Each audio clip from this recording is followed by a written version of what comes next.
Many people believe that if they could just earn more money or manage their budget better, all their financial problems would disappear. But what if the real issue isn't about money itself, but something deeper, something emotional? This deeper issue is known as money trauma. It's not just a psychological concept, it's a hidden emotional force that affects how we earn, spend, save, or avoid money. Money trauma often comes from painful or confusing experiences with money in our past, especially in childhood. These experiences shape our beliefs, habits, and fears even if we don't remember them clearly. For example, growing up in a home where money was always tight might create a fear of spending, or a constant sense of not having enough no matter how much we actually earn as adults. Money trauma can also come from witnessing parents argue about money, being shamed for wanting something expensive, or feeling responsible for supporting your family at a young age. These experiences don't just fade away. They get stored in our nervous system and emotional memory, quietly influencing how we deal with money for years to come. As adults, we might not connect our current financial stress to our past.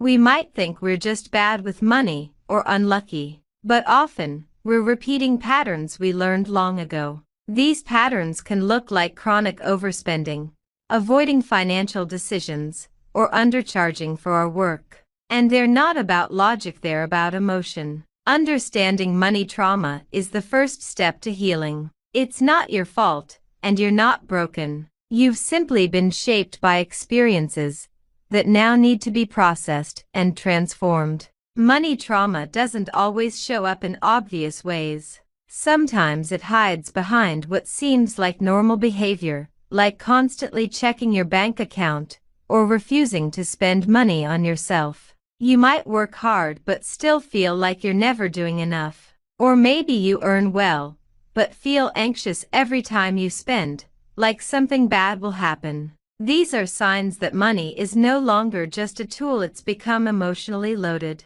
It's tied to your identity, your safety, and your self-worth. In many cases, people either avoid money or obsess over it.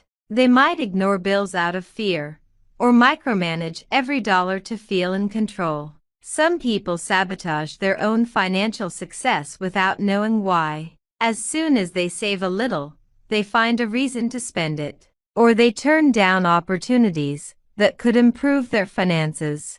This isn't because they're lazy or irresponsible. It's often because their nervous system is wired to expect instability. Safety feels unfamiliar, even scary. The roots of this go back to early emotional experiences.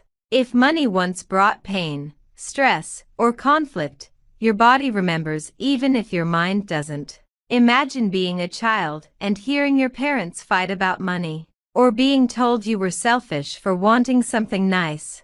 These moments stick with you and shape how you feel about money forever. Sometimes, money trauma shows up as guilt, like feeling bad for wanting more, or worrying you'll be judged for having financial goals. To break free from these patterns, we need to explore where they came from and remind ourselves that we are allowed to feel safe, successful, and supported with money. Healing from money trauma doesn't happen overnight. It begins with awareness, noticing the emotional patterns behind your financial behavior without judgment. For example, instead of criticizing yourself for overspending, ask, what was I feeling before I made that purchase? Was I stressed, lonely, or trying to escape something? When we get curious instead of critical, we create space for change. We stop reacting automatically and start choosing intentionally. Another important step is rewriting your money story. Many of us carry old scripts: I'll never be good with money, or rich people are greedy. These beliefs hold us back. You can start replacing these beliefs with healthier ones, like I'm learning to manage money with confidence, or it's safe for me to have financial abundance. Journaling can help uncover hidden emotions around money. Try writing about your earliest money memories and how they made you feel.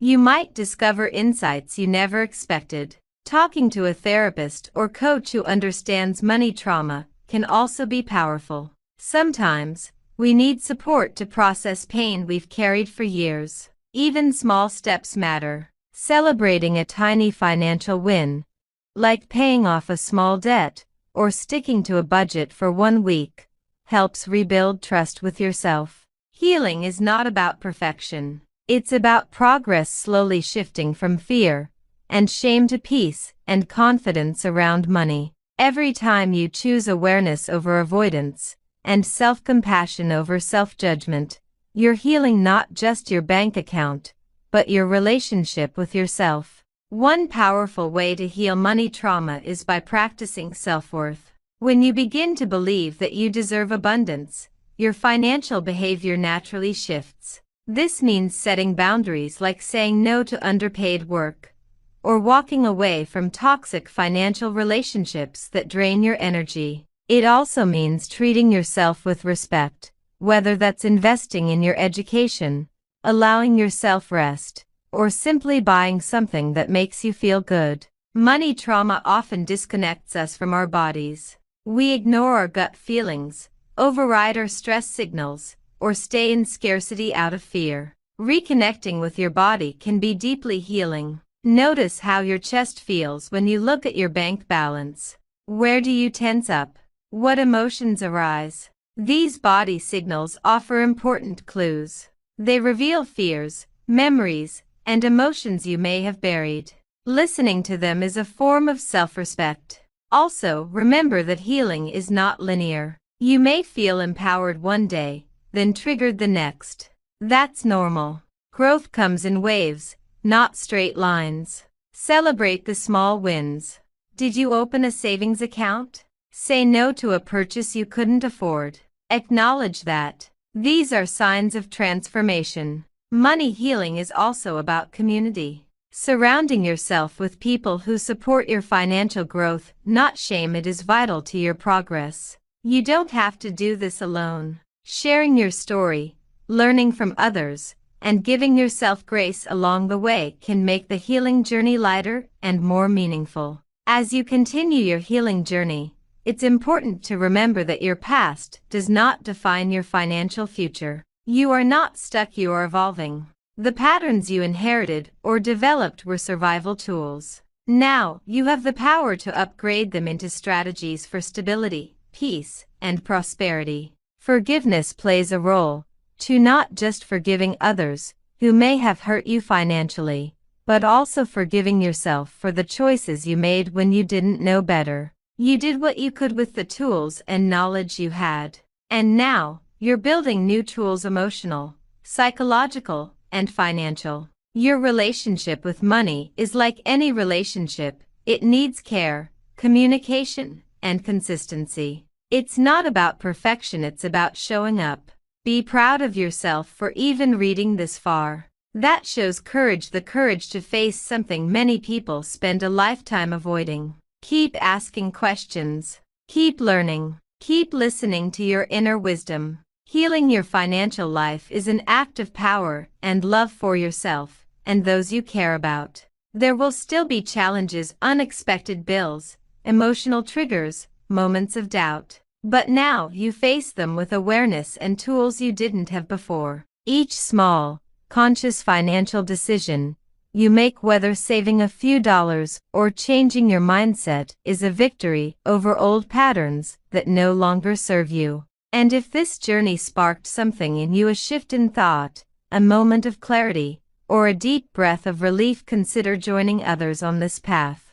Subscribe, like, or share your thoughts below, because your story might be exactly what someone else needs to begin theirs.